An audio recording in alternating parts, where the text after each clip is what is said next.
Greetings, Algebra 2 students. I appreciate you finding time to get your notes taken care of. Today we're going to be taking the next typical step in our progression of a new function, which will be now writing the equation based upon information about the function. Okay, so copy down your title as well as your objective.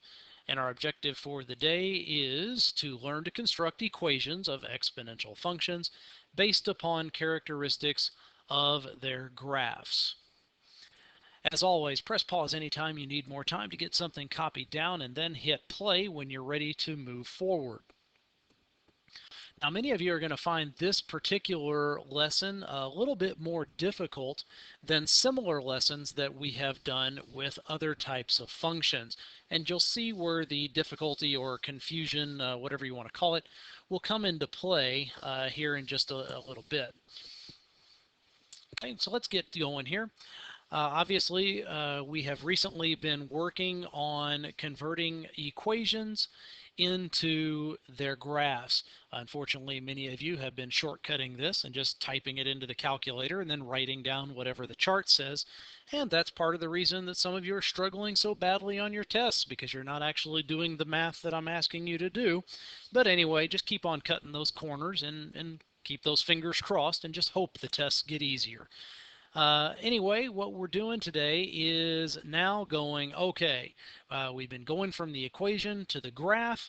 What happens if we do not know the equation? Maybe we have the graph, maybe we have a pile of points, whatever the case may be.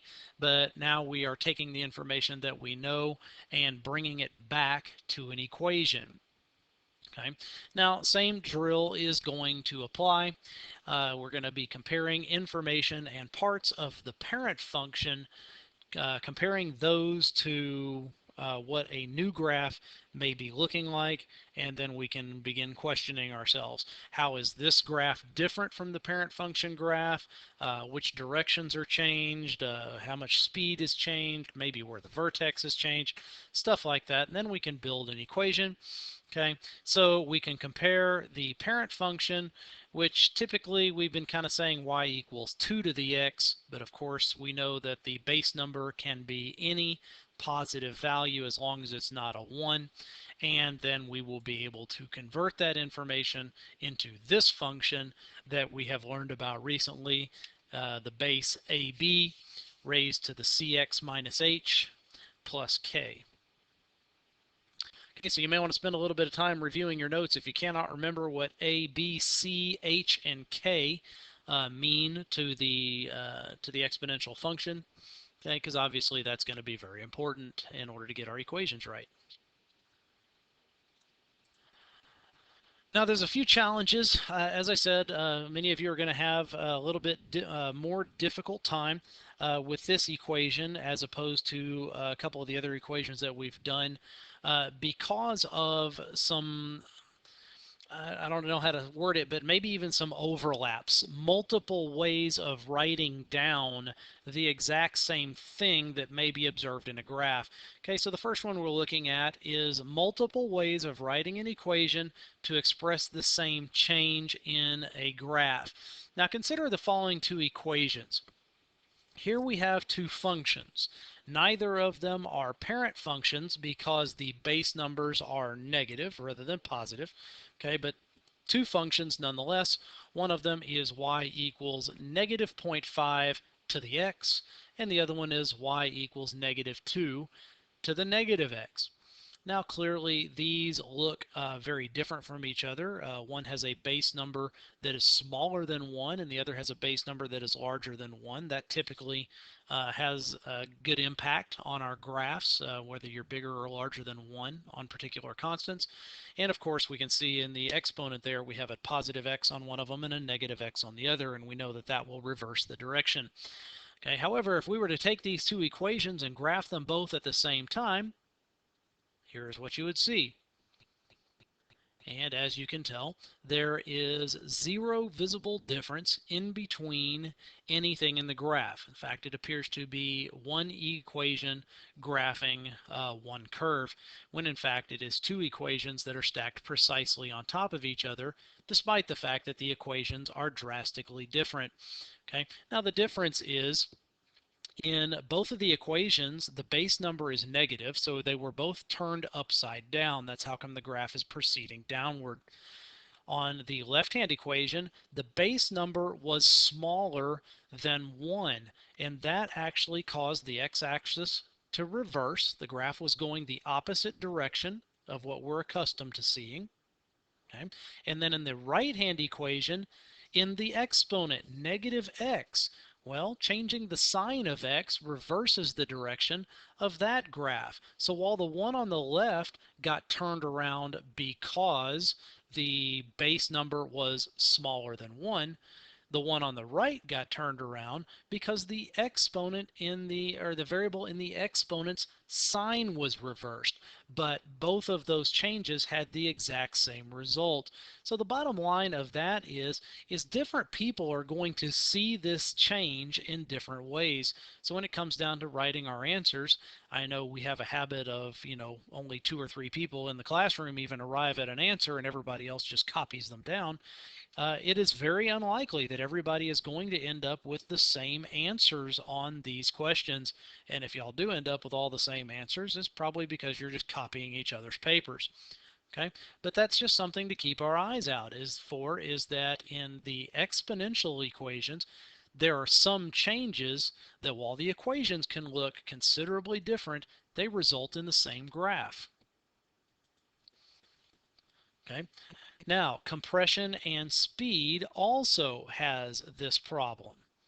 Okay, when we look at a graph like the one that is shown, now clearly this one is wider or slower or however you want to describe it than the typical parent equation, that y equals 2 to the x, that we usually see as our idea of the most basic equation.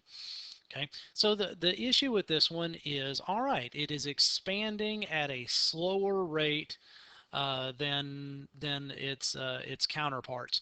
Okay, so the question is this graph being squished from a vertical aspect, like maybe something, it's being pressed down from above and below, and that's causing it to spread out, or maybe it's being stretched on the x-axis. Maybe it's being pulled faster towards negative and positive infinity on the x-axis. Okay, so which one is it? What is an accurate description of what is happening in this case? And the answer is they're both good. Okay, this graph is being squished, on the y-axis. It is being pulled on the x-axis. So how do you know which one to adjust in the equation? Well, until we get a whole lot better with the equations, we won't know. These equations, or this graph, is actually, you're looking at two different graphs on top of each other. We have y equals 1.3 to the x and y equals 2 to the 0.4x. Okay, the 1.3 on the base number of the equation in the left, that's causing the y-axis to be squished down. But changing the coefficient in front of x on the right-hand equation to a small number is causing the horizontal stretching. Okay, so again, this is going to be a little bit difficult. We are going to come up with different answers when people see a graph like this. Some people are going to say it's being squished down vertically. Some people are going to say it's being stretched out horizontally. And that's going to cause different types of changes from one equation to another person's equation. Now, another hazard with these is the compression and the speed. We already saw that it's a little bit difficult to tell the direction as far as horizontal or vertical compression or stretching. Okay, the speed is a considerable problem with this, and it goes back to something I said the other day. We are not advanced enough yet to really understand this idea of the variable in the exponent. We don't have enough math exposure yet to know exactly what changes are going to be made to a graph just by changing some value in the exponent. Okay, so that's going to cause us a problem. If we don't know the equation, it's going to put us in a bind as far as knowing which values to put into an equation. Flipping back to this previous page for a second, there is no way that you would have figured out 1.3 to the x. There is no way that you would have figured out 2 to the zero point 0.4 of an x. Those are difficult numbers to arrive at until you get much better at math. So how are we going to know when a graph is being compressed or stretched? By what value is it being compressed or stretched? Well, that's an excellent question. It's unfortunately a difficult answer, but the good news is for you is that you're not expected to know how to answer that question. You're expected to know that a change is being made, where that change might be occurring in the equation, but you're really not expected to be able to pinpoint the exact value of that change. If you need to know something about it, if you need to know the value, you'll do some experimentation, like maybe on a multiple choice question. If you have four answer choices and they all have different base numbers or different coefficients in front of your x value, you'll try them all to see which one fits whatever the problem is doing. But it's going to take some experimentation. You're going to have a little bit of trial and error going on there. Okay, so that again, when it comes down to us writing our equations, we're probably not going to all end up with the same base numbers or the same coefficients in front of x. It's just going to depend on how you are seeing the problem. Okay, well, let's look at a couple. It's actually not that hard to work these out if you consider the things that I just mentioned. Okay, so let's say we're given a big pile of points, and of course a big pile of points can translate into locations in a graph. And then, of course, we can play connect the dots with those points. And remember that the graph does not stop just because the table stops. It continues on. Okay, so what we need to do based upon the values that we have in the graph that is generated, we need to be able to identify a few basic concepts so that we can structure an equation that will at least attempt to match what's going on. Okay, so let's have a look at those concepts. We're going to need to know pretty much the same type of information we've needed to know all along. We need to know where is the vertex, okay?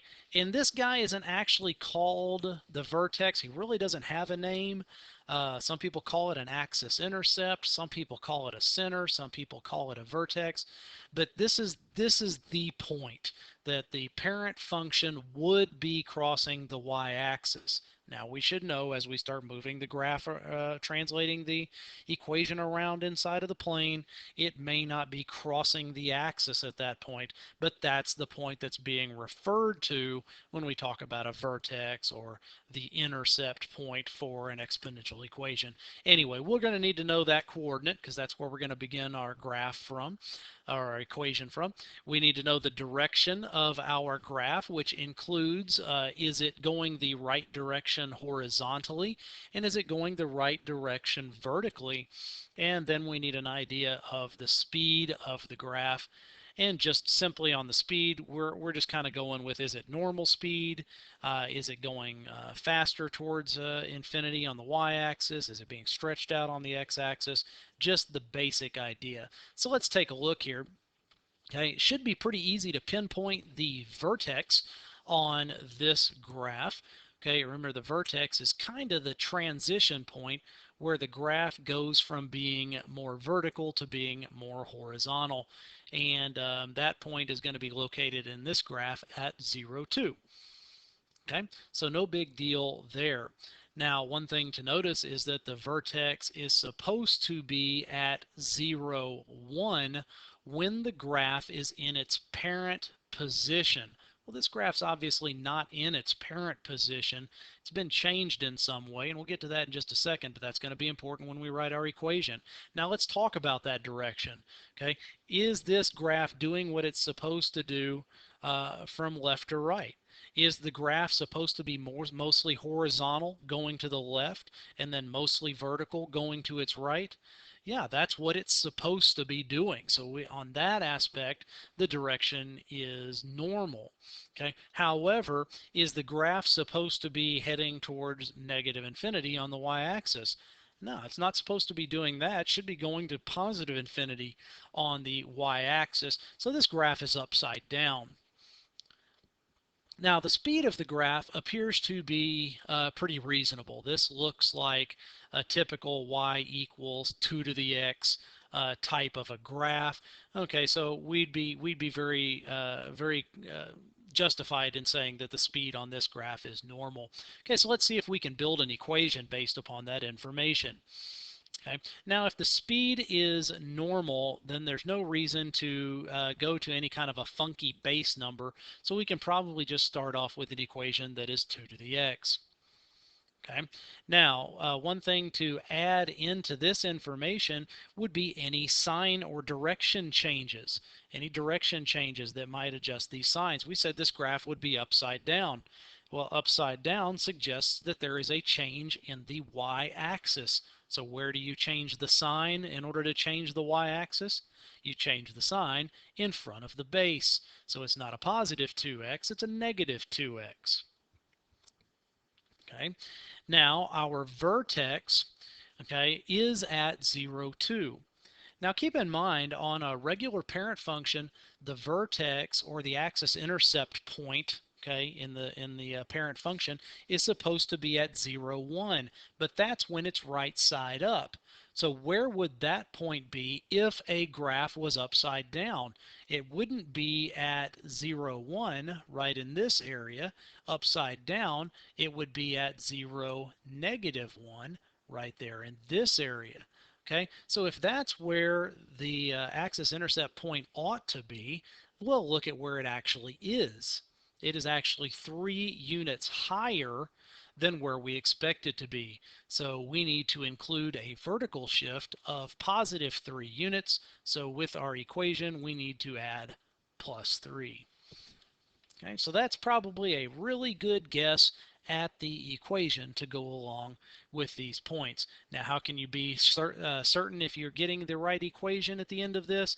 You can, of course, take the points from the chart from above, those x values, and you can plug them into this equation. If the y values are coming out correct, then you probably got it going on. If the numbers are mismatching somehow, then there's probably an error in your equation. Let's look at one more.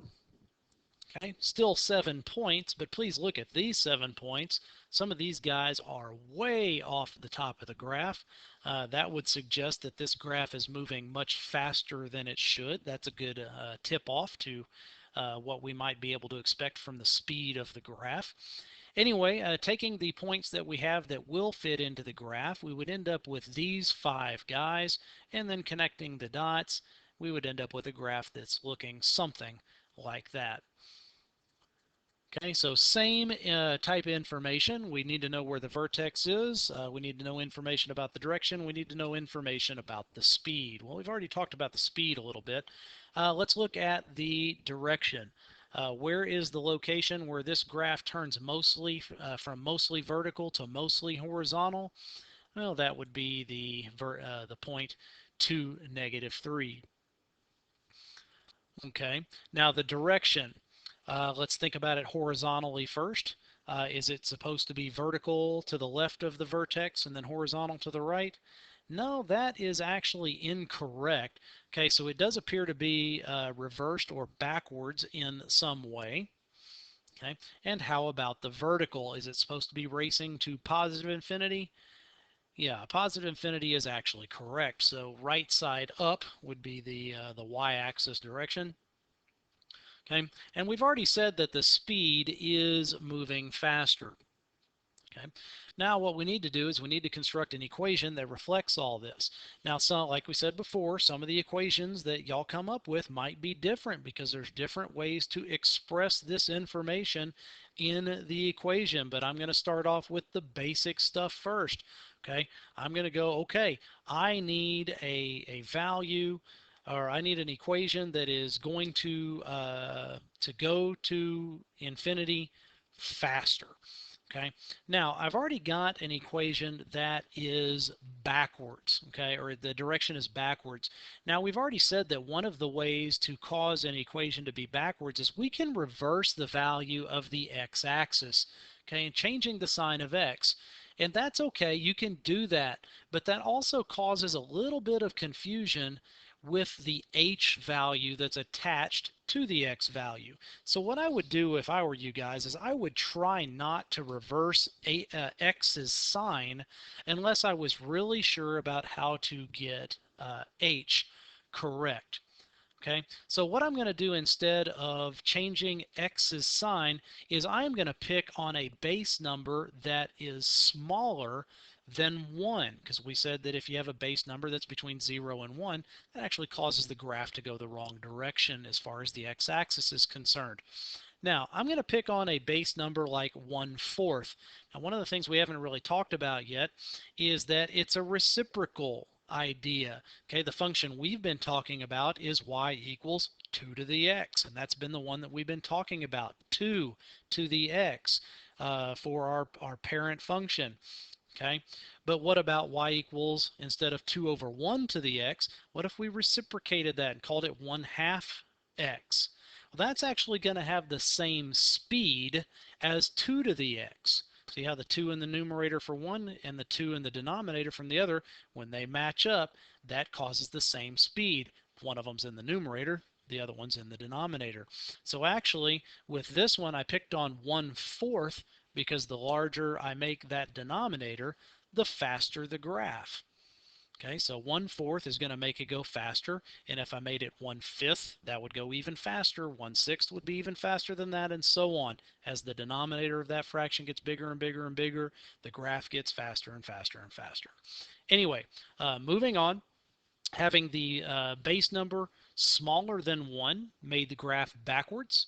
Okay, we're not going to change the sign because we want it right side up. Having the big denominator makes the graph move faster. The only thing now we need to worry about is the vertex. Okay, we have an h value of 2, so that's going to be attached to x. Okay, remember there's supposed to be a minus sign in between them, so there is the phase shift, x minus 2. And then we also need a vertical shift down 3 units, so we'll put in -4, because remember the axis intercept is supposed to be at 0, 1. That's 1 unit above the y-axis. This vertex is 3 units below the y-axis. That's a 4-unit difference. So there you go, -4. Now again, this is going to take a little bit more getting used to than some of the other equations that we've worked with. That just means we're going to have to practice a little bit harder on this to be okay with them. Anyway, that's the end of the notes. I do apologize for the length of this one. It obviously took a little bit longer to explain. I appreciate you getting them taken care of, and we'll see you in class.